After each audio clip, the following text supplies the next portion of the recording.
akaga gaterwa no kutamenya.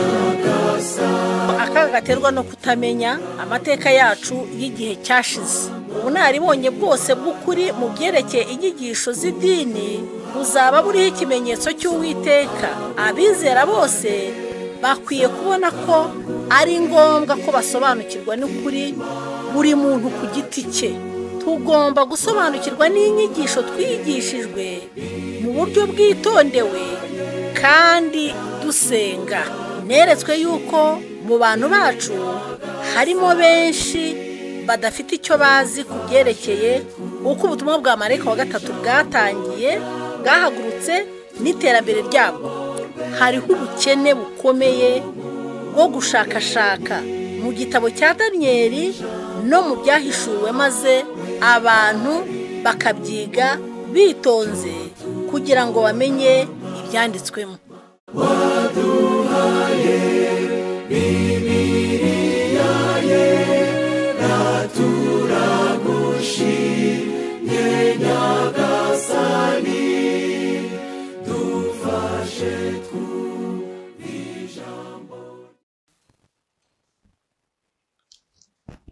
Nanone abo duhuriye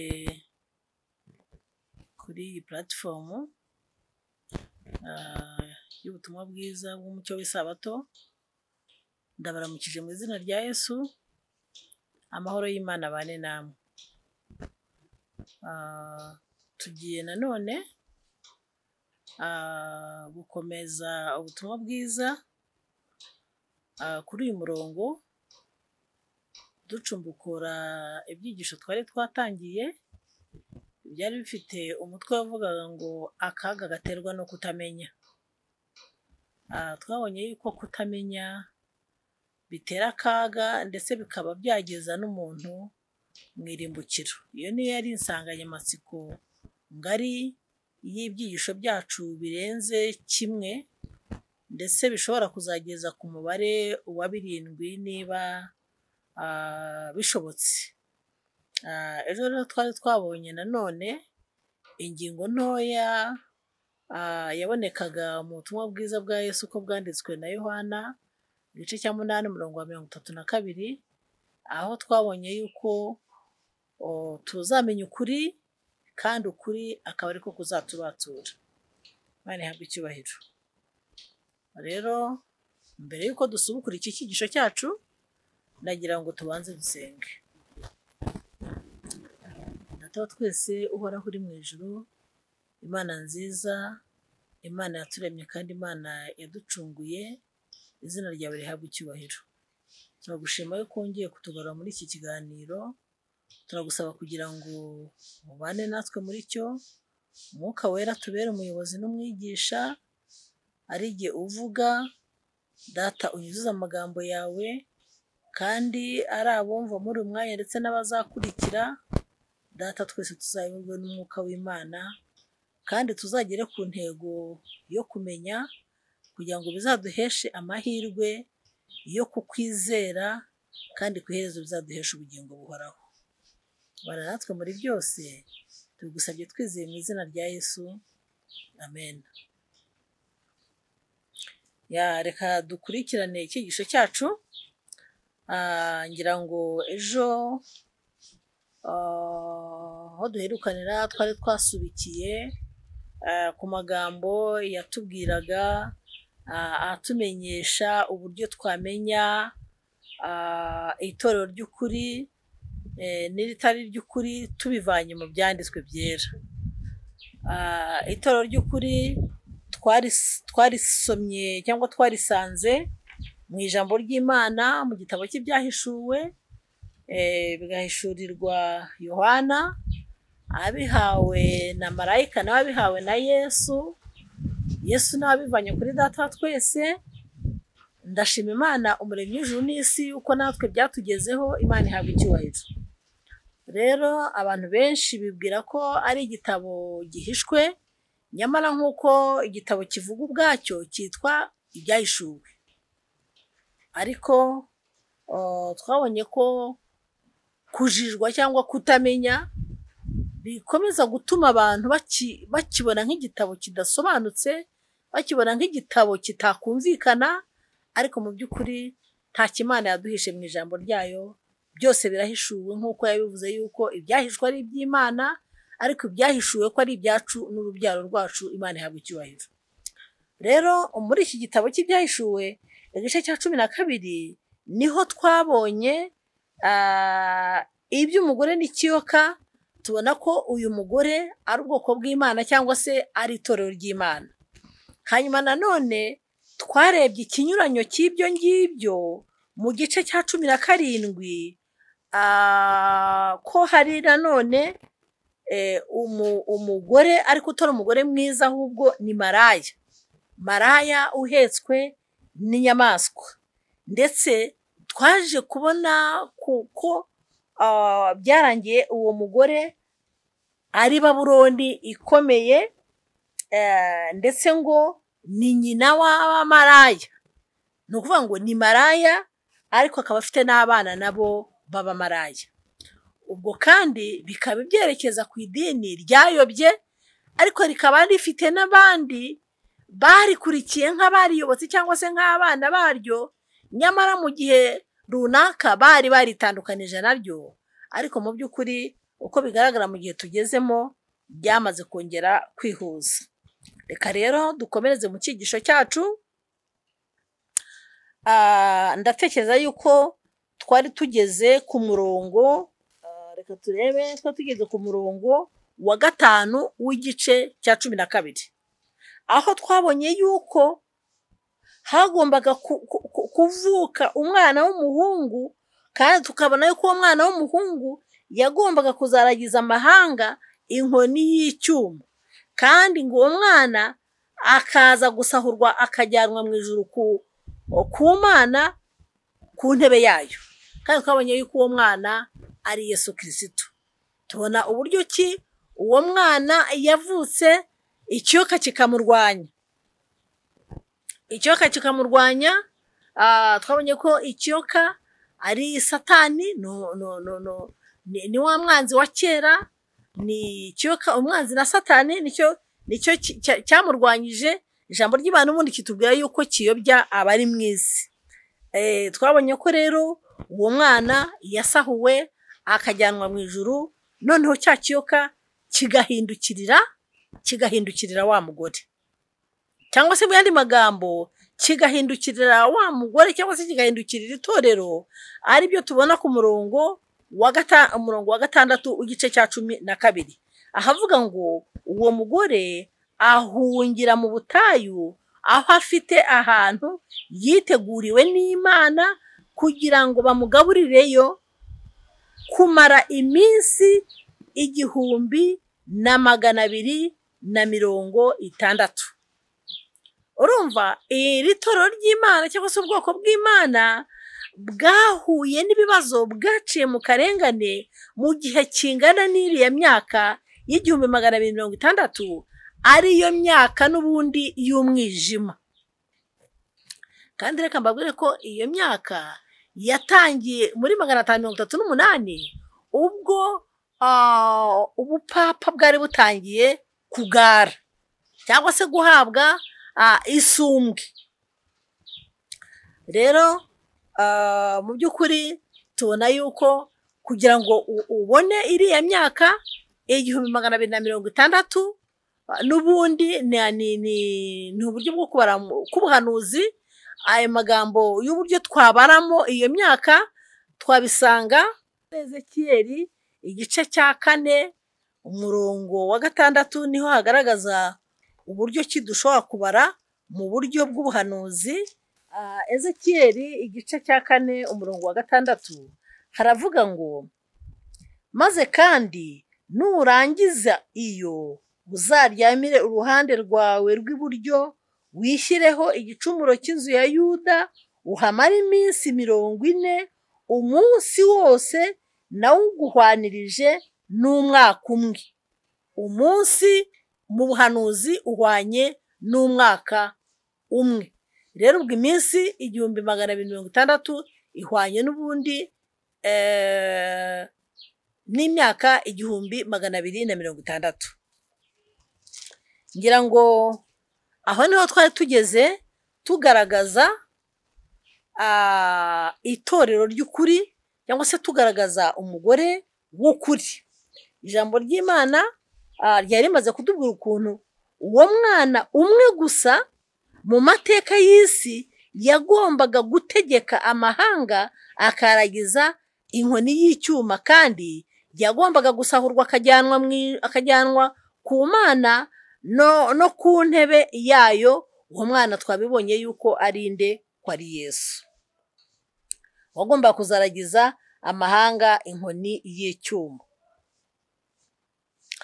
Kandi reka mbabwire yuko ubwo Imana yamuzuraga mu bapfuye ikamwicaza iburyo bwayo ahantu ho mu ijuru, intambara yatangiriye mu ijuru yimukiye mu isi nk'uko nabivugaga, aho Satani yakomeje kurwana akarwanya itorero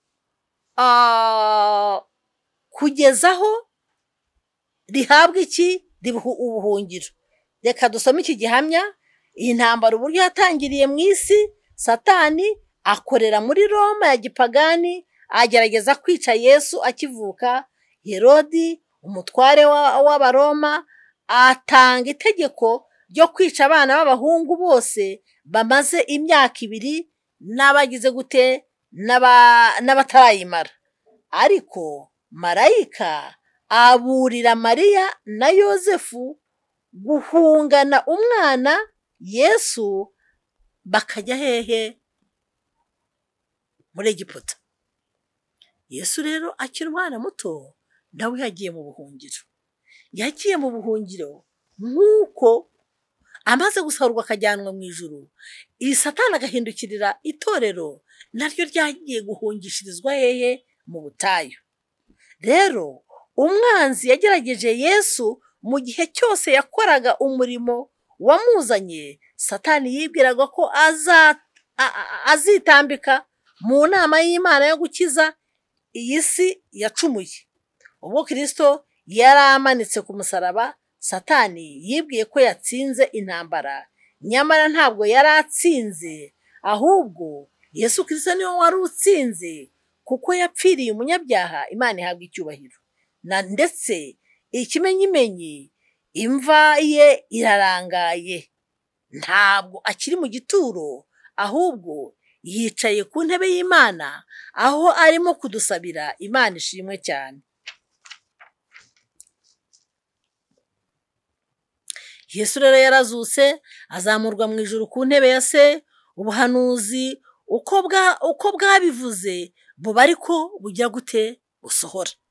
Ubuhanuzi bwari bwaragize gute? Bwari bwarabivuze. Satani amaze gutsindwa kwica umwana w'Imana, yahindukirije umujinya we kuri rya torero.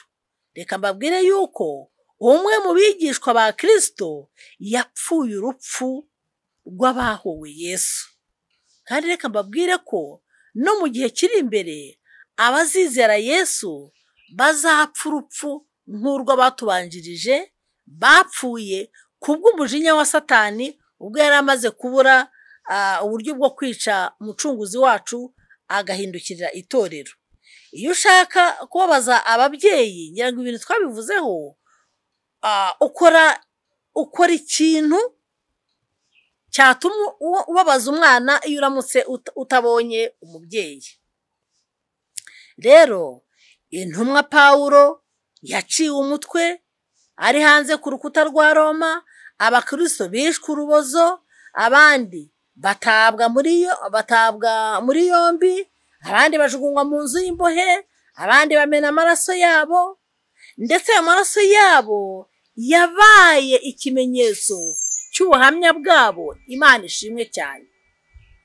Kumena amaraso yabo ni ikimenyetso cyo gutsindwa kwa Satani, kandi kikaba ikimenyetso cyo gutsinda kw'abana b'Imana. Imana ishimwe.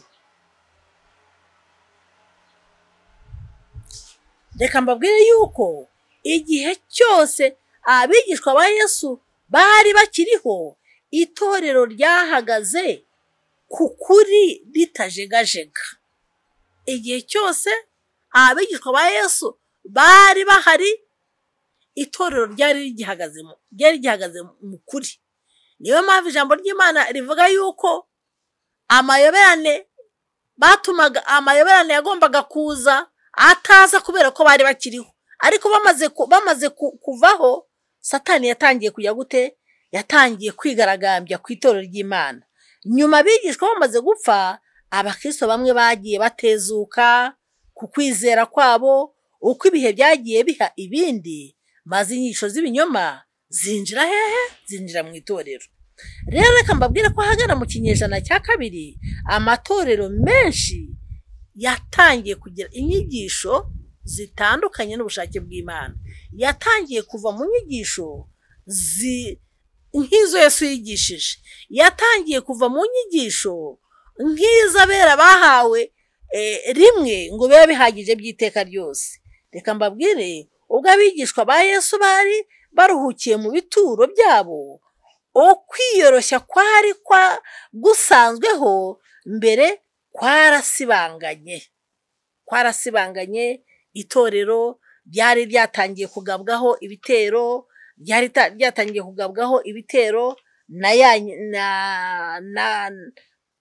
na wa muhanuzi w'ibinyoma ryari ritangiye kugabwaho ibitero na Satani anyuze muri wa maraya.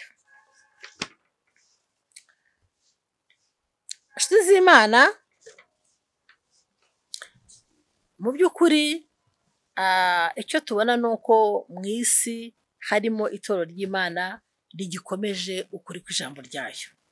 Reka mbabwire yuko mu kinyejana cya kane, umwami w'abami Konstantino yagerageje kugundira ubutegetsi bw'i Roma, ahuriza hamwe abapagani n'abakristo, abakomatanyiriza mu idini rimwe rikomeye.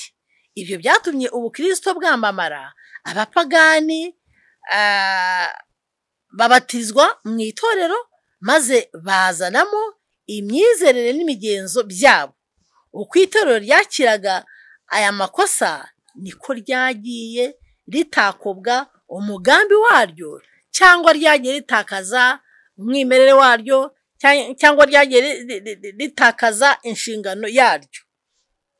Rero reka mbabwire ko umuhanga umwe mu by'amateka yaranditse ati, ku byerekeranye n'imitekerereze ndetse n'imigenzo yakurikizwaga, abakristo benshi ntaho bari batandukaniye n'abapagani ba kera. Ukwinjira mu itorero ari benshi ntikwahanaguyeho iby'abapagani. Nubwo binjiye mu itorero ari benshi, ariko ntabwo ukuri kwakomeje kuboneka, ahubwo uko binjiraga mu itorero niko itorero ryagendaga ritakaza umwimerere, cyangwa niko itorero ryagiye ritakaza ubuziranenge. Nyamara muri icyo gihe hari abakristo benshi bakomeje gukomera ku kuri, maze bamagana ihinduka ryadutse mu itorero. Nuko cya kiyoka gihiga wa mugore wabyaye umuhungu, byamugendekeye bite? Wa mugore wabyaye umuhungu, wa mugore byamugendekeye biti? Uwo mugore yarahunze. Yahungiye he? Yahungiye mu butayu, aho yiteguriwe n'Imana.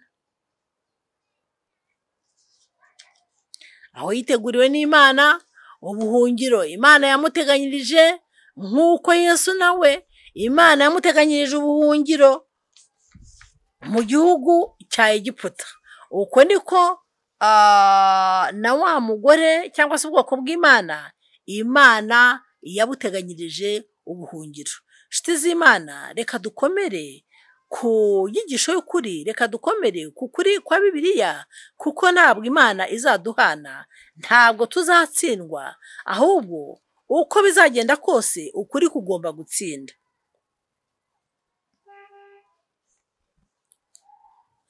Rero nk'uko byari byarahanuwe mu byahishuwe, ikandamizwa ry'abizera Imana ryagombaga gukomeza rikamara ya myaka 1260. Amateka yemeza by'ukuri ubu buhanuzi bwa Bibiliya umwami w'abami w'abaroma Justiniyani yategetse umusirikare mukuru w'umuroma gutsembatsemba ubutegetsi bubiri gusa,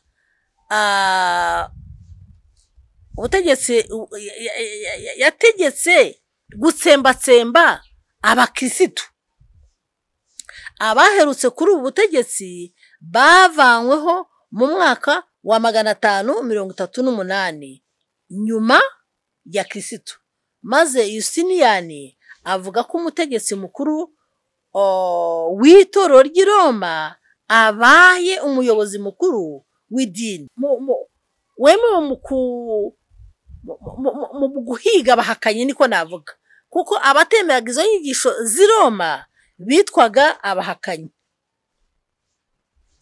Maze abizera b'abakristo bakomeje gukomera ku ijambo ry'Imana no guhishurirwa mu ijambo ry'Imana, babona ko uburyo bwonyine bwo kugumana ukwizera kwabo ari uguhunga. Bagahungira heherero, bagahungira mu butayu nk'uko twagize gute twabibonye. Bisohora neza nk'uko ijambo ry'Imana cyangwa se ibyahishuye byari byaragize gute, byari byarabivuze yuko uwo mugore azahungishirizwa mu butayu. Inshuti z'Imana, ijambo ry'Imana ni ukuri, ririsobanuye, ntacyo twabona twarisimbuza. Reka mbabwire yuko Yohana yerekanye ibimenyetso bibiri dushobora kumenyeraho itorero ryo muri iyi minsi ya nyuma. Ikiyoka kirakarira wa mugore, kiragenda ngo kirwanye abo mu rubyaro rwe basigaye. Icyo ni ikimenyetso. Abo mu rubyaro rwe bagize gute? Basigaye se bagira bati? Basigaye bitondera amategeko y'Imana kandi bafite guhamya kwa Yesu. Aya magambo twayabonye mu byahishuwe igice cya 12 umurongo wa 17. Iri torero ryasigaye ni iry'abitondera amategeko y'Imana kandi bakaba bafite guhamya kwa Yesu. Ariko se ntabwo buri torero ryigisha ko abakristo bagomba kubaha amategeko y'Imana? Abakristo mu matora atandukanye cyangwa mu madini atandukanye, hari ubwo bigisha kwica, hari ubwo bigisha gusambana, hari ubwo bigisha, mbese hari ubwo mu by'ukuri bahagarara bagahakana amategeko y'Imana. Turaje tubirebe uburyo bashobora guhakana amategeko y'Imana. Ntabwo ari uko bigisha, ntabwo ari byo neza rwose. Nyamara amadini menshi muri iki gihe hari ukuntu yigisha abayoboke bayo kutumvira amabwiriza amwe n'amwe y'Imana. Mbese ibyo bintu ntabwo bigenda bigaragara mu madini atandukanye. Nk'urugero, mu materaniro amwe n'amwe bigishwa gupfukamira ibishushanyo, kandi ijambo ry'Imana ritubwira yuko tutagomba gupfukamira ibishushanyo.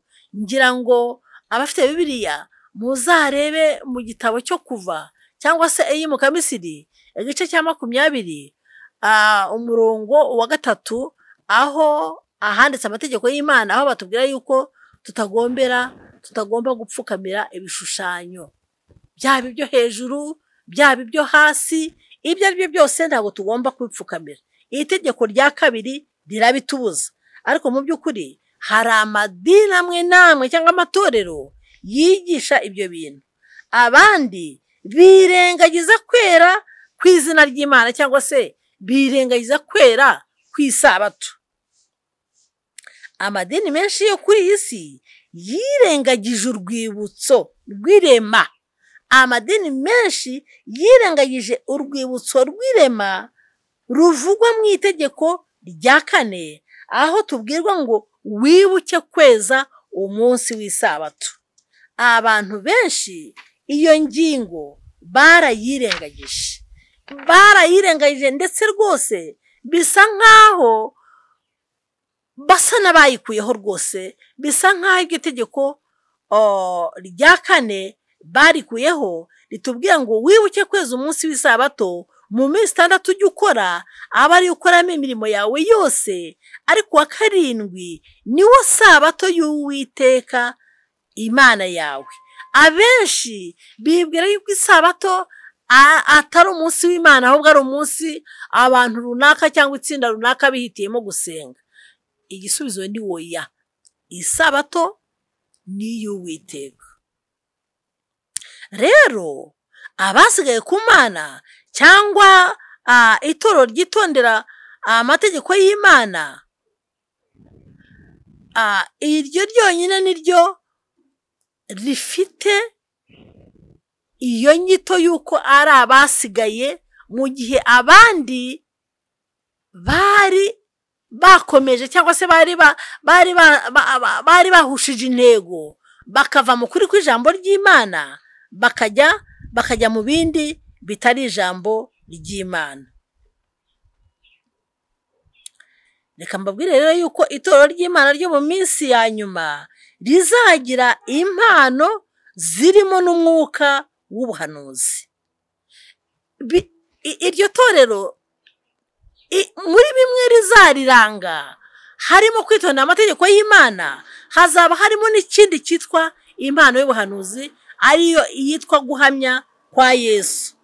Rero reka mbabwire yuko tuziga mu buryo burambuye iby'iyi mpano idasanzwe mu materaniro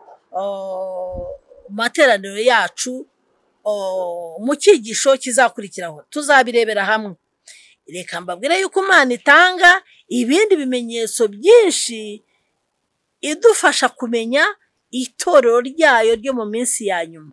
Abantu bayo bazitangira umurimo. Bazitangira iki? Bazitangira umurimo. Bazitangira umurimo wo kubwiriza ubutumwa.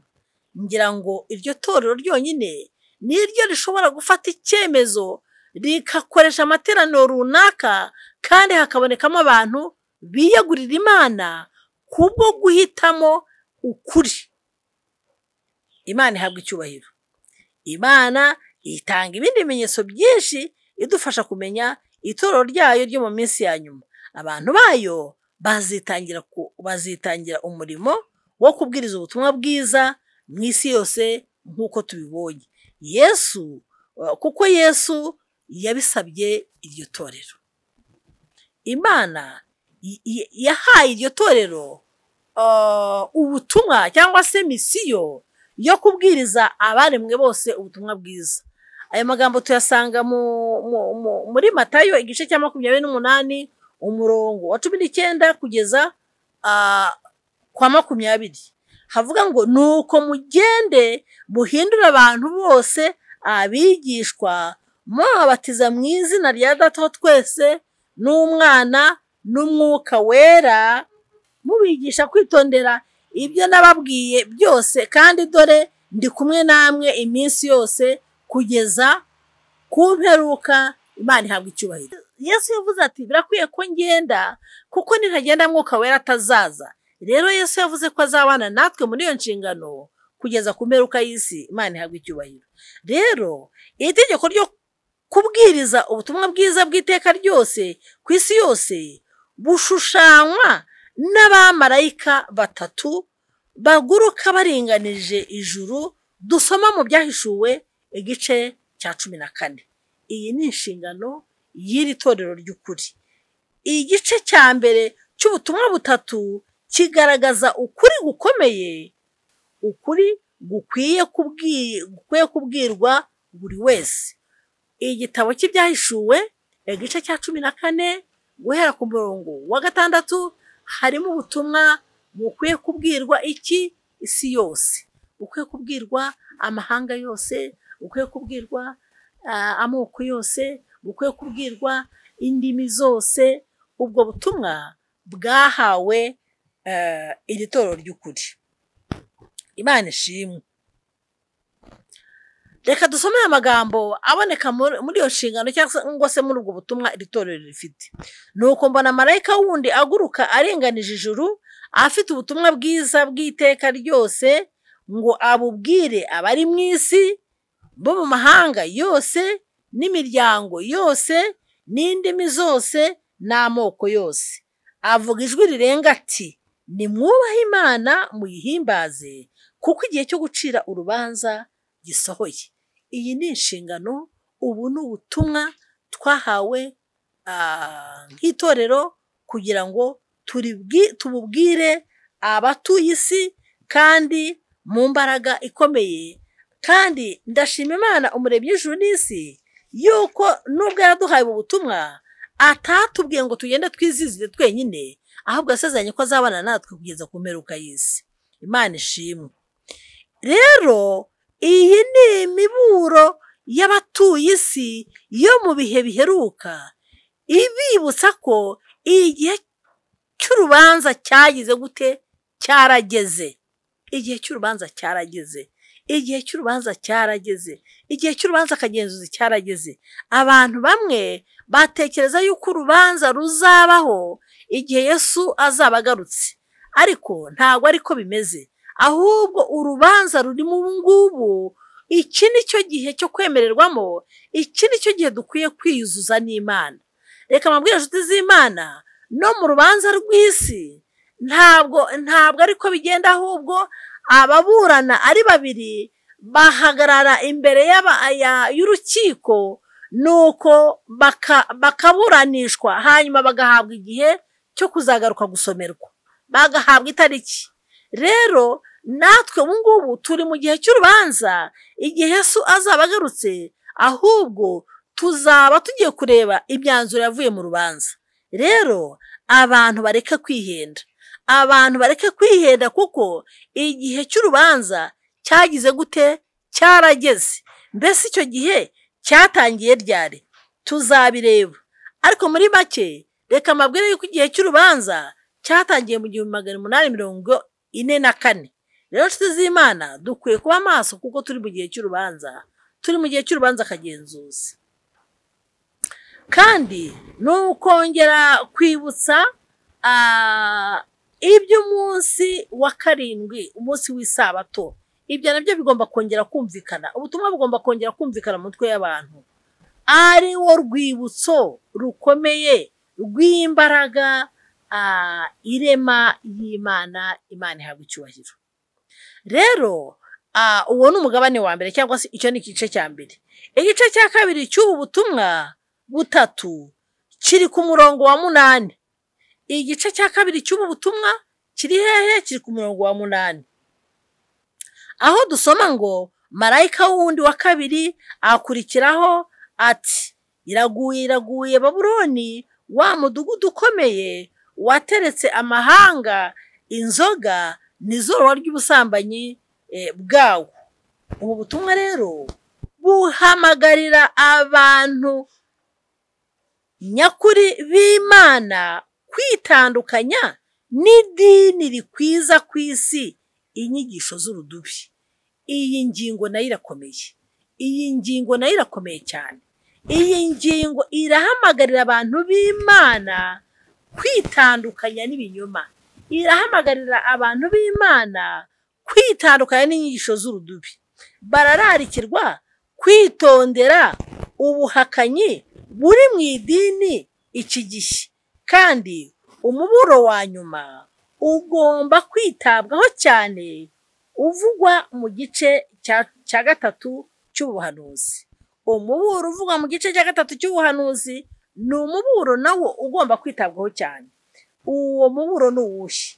Marayika wundi wa gatatu akurikiraho avuga ijwi rirenga ati umuntu naramye ya nyamaswa n'igishushanyo cyayo, agashyirwaho ikimenyetso cyayo ku ruhanga rwe cyangwa ku kiganza, uwo niwe uzanywa ku nzoga niyo mujinya w'Imana yiteguwe idafunguwemo amazi mu gacuma k'umujinya wayo.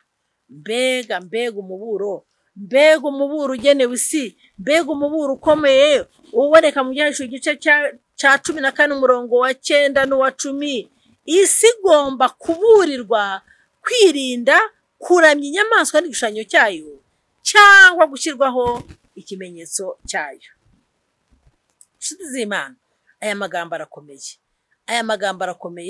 kandi aya magambo nayo kwitabwaho. Yesu aravuga ati mfite n'izindi ntama zitari zo muri uru rugo, nazo nkwiye kuzizana, zizumva ijwi ryanjye kandi zizabe umukumbi umwe, zigire umwungeri umwe. Imana ishimwe cyane. Reka dushimire Imana yuko Imana iri gutanga irarika riheruka muri uyu muburo, igaragaza yuko ifite n'izindi ntama zitari izo mu rugo rw'Imana, kandi ko izo ntama zizumva ijwi ry'Imana, nuko zikitaba zikaza mu rugo rw'Imana, zikagira umwungeri umwe, zikagira n'urwuri rumwe. Amagambo meza nkunda aboneka muri Yohana mu gice cya 10, ahavuga iby'umwungeri mwiza, hagaragaza yuko izo ntama zizinjira kandi zikajya zigasohoka kandi zikabona umudendezo. Imana ishimwe. Aho ngaho niho Imana ihamagarira abantu. Reka nsome ayo magambo. Reka duhere ku murongo wa 9. Haravuga ngo, nije rembo, umuntu niyinjira muri je azakizwa. Imana ishimwe. Umuntu ninjira muri Kristo, kuko Kristo ari we rembo, azinjira asohoke kandi azabona urwuri. Reka mbabwire yuko urwuri ni iri jambo ry'Imana. Umuhanuzi w'inyoma yagoretse ndetse urwuri agasa nk'aho ruribase, nuko intama zikarisha ubwatsi butari bwiza. Ariko Yesu arahamagarira abantu kwinjira muri we bagakizwa, maze bakabona iki? Bakabona urwuri. Iyo usomye ku murongo wa 9, hagaragaza ngo umujura ntazanwa n'ikindi keretse kwiba no kwica no kurimbura. Aravuga ngo ariko jyeweho nazanywe no kugira ngo zibone ubugingo, ndetse ubugingo bwinshi. Imana ihabwe icyubahiro. Rero reka dushimire Imana umuremyi w'ijuru n'isi yuko urukundo rwe uyu munsi ruri kurehereza benshi binyuze muri uyu muburo wa mbere, uwa kabiri ndetse n'uwa gatatu, bigomba kubwirwa abatuye isi. Imana ishimwe cyane. Rero Imana biragaragara yuko ifite abayoboke bayizera mu matorero yose, ariko hari igihe kizagera habeho umukumbi umwe. Imana ishimwe. Cyangwa itorero rimwe ry'ukuri. Yesu yavuze ko intama ze zizahamagarwa zikava mu mikumbi yindi itarakurikije neza inyigisho z'ijambo ry'Imana. Imana ihabwe icyubahiro. Reka mbabwire yuko Imana ifite umugambi mwiza ku banyabyaha, ifite umugambi mwiza ku munyabyaha uwo ari we wese uzumva irarika ry'Imana. Yohana umuhishuzi yahanuye iby'icyo gihe. Yabihanuye avuga ati, numva irindi jwi rivugira mu ijuru riti, bwoko bwanjye nimusohokemo. Imana ishimwe. Ayo magambo tuyasanga mu Byahishuwe igice cya 18 umurongo wa 4. Aho nanone iri rarika ryongera kugera ku batuye isi, ryirarika abantu b'Imana bari mu madini cyangwa amatorero atandukanye, kugira ngo bumve ijwi ry'Imana, bita mu muhamagaro. Imana ishimwe. Kugira ngo mwe gufatanya n'ibyaha byawo, mwe guhabwa no ku byago byawo, abizera Imana bayikurikira bazahamagarwa kuva mu makosa y'idini no mu rudubi rwo mu bihe biheruka. Wakwifuza kumenya uko Bibiliya ivuga abantu bazahamagarwa kuva mu rudubi rw'amadini ruzaba ruriho mbere gato yo kuza cyangwa se yo kugaruka kwa Kristo? Reka dukomeze tubirebe, twumve icyo Bibiliya ibivugaho. Mu isomo riri muri mu Byahishuwe, niho tukiri mu gice cya 14, kugira ngo cya 12 twakirangije, tugeze ku murongo wa 12 no ku wa 14 w'igice cya 14 cy'ibyahishuwe. Aho niho kwihangana kw'abera kuri bitondera amategeko y'Imana bakagira kwizera nk'ukwa Yesu.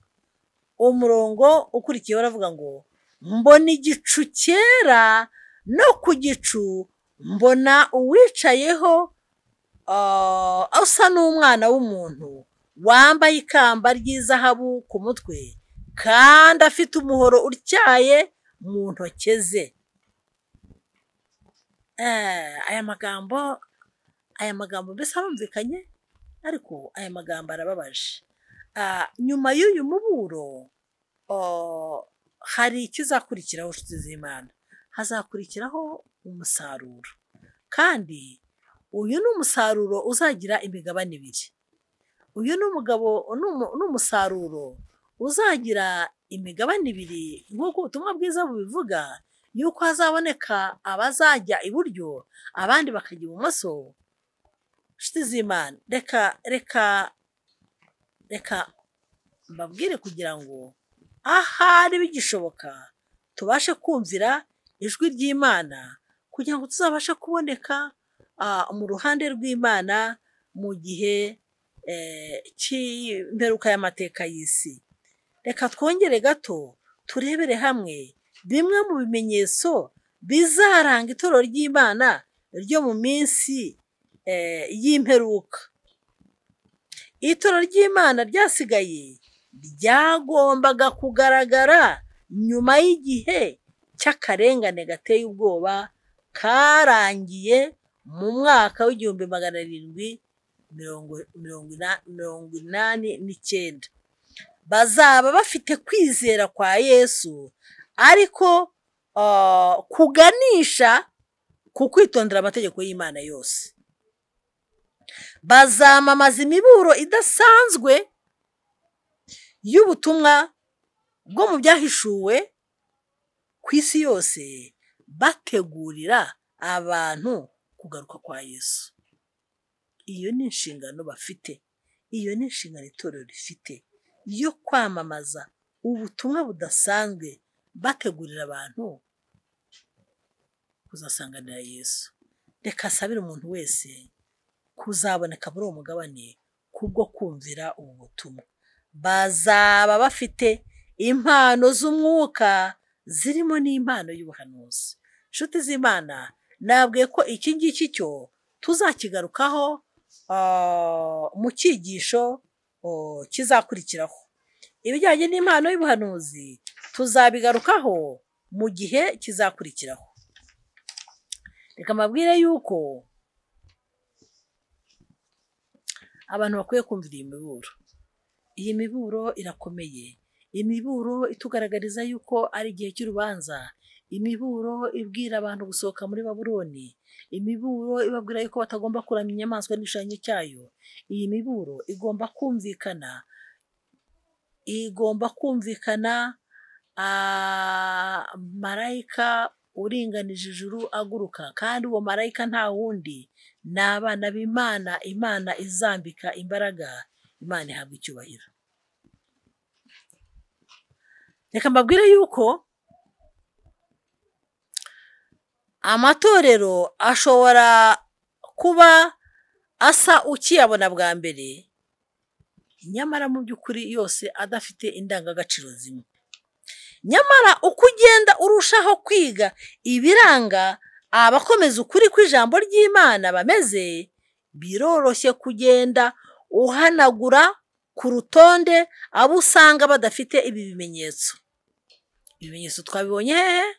Ibimenyetso twabibonye mu byahishuwe igice cya 12 umurongo wa 17, aho twabonye ko bitondera amategeko y'Imana. Icyo ni kimwe, kandi bakaba bafite kwizera nk'ukwa Yesu. Rero uko ugenda ugerageza kureba ibyo bintu, urabisobanukirwa rwose. Ahari waba warakomeje gushakisha, ugerageza kuyungurura mu rudubi rw'amadini, ariko ubu ku isi ushaka itorero ryaba ari iry'ukuri muri ibi bihe biheruka. Reka nkubwire yuko iryo torero byanze bikunze uzagira gute uzaribona. uko twakomeje kwiga ubu buhanuzi butangaje, ushobora kubona neza ko Imana ifite ubutumwa bwihariye kandi inafite abantu bihariye bo kubwamamaza ku isi yose. Abo bantu ibimenyetso bibaranga twabibonye, ni ibintu byoroshye, twarabibonye ko kubireba nta kindi bisaba, ngo ni nk'uko wabara 1, 2, 3. Ariko ntibihagije kumenya gusa ibi bintu Bibiliya ivuga, ahubwo igikurikiraho iyo umuntu amaze kubihitamo ni ukugira amahoro n'umunezero bikomoka ku kugendana na Yesu byuzuye. Ni na ngombwa ko usohoka kandi ugakurikira ukuri nk'uko guhishurwa mu ijambo ry'Imana, nk'uko Imana yabivuze. Imana ihabwa icyubahiro. Yesu yaravuze ngo nimumenya ibyo murahirwa niba mugira mute, niba mubikora. Nimumenya, mbese ubwo kumenya ni ingirakamaro? Igisubizo ni yego. Kumenya ni ingirakamaro, niyo mpamvu dukwiye gushishikarira kumenya, niyo mpamvu dukwiye gushishikarira kumenya kugira ngo biduheshe amahirwe yo kwizera. Kandi se twizera iki? Twizera Yesu binyuze mu ijambo ry'Imana. Reka mbabwire ngo Imana ibidushoboze mu izina rya Yesu. Icyisho cyacu cy'uyu munsi reka tugihagarikira aha ngaha. Tuzakomereza ku cyigisho ku magambo nagiye nkomozaho avuga ibijyanye n'impano y'ubuhanuzi izagendana n'iryo torero. Imana ibahe umugisha, Imana ikomeze kubafasha, kandi mwakoze gutega amatwi. Imana ibahe umugisha mu izina rya Yesu. Reka dusenge. Data wa twese uhoraho uri mu ijuru, izina ryawe niryubahwe. Tugushimiye yuko wabanye natwe guhagarikira ijambo ryawe Imana. Turagusabye kugira ngo umwuka w'Imana arusheho kuryigisha abaryumvise, ndetse natwe abahindutse umuyoboro waryo, kandi ku musozo wa byose uzadushoboze twese guhitamo kuba mu ruhande rwawe, kugira ngo tuzakurebesha amaso yacu ubwo uzaba ugarutse, mu izina rya Yesu. Amen.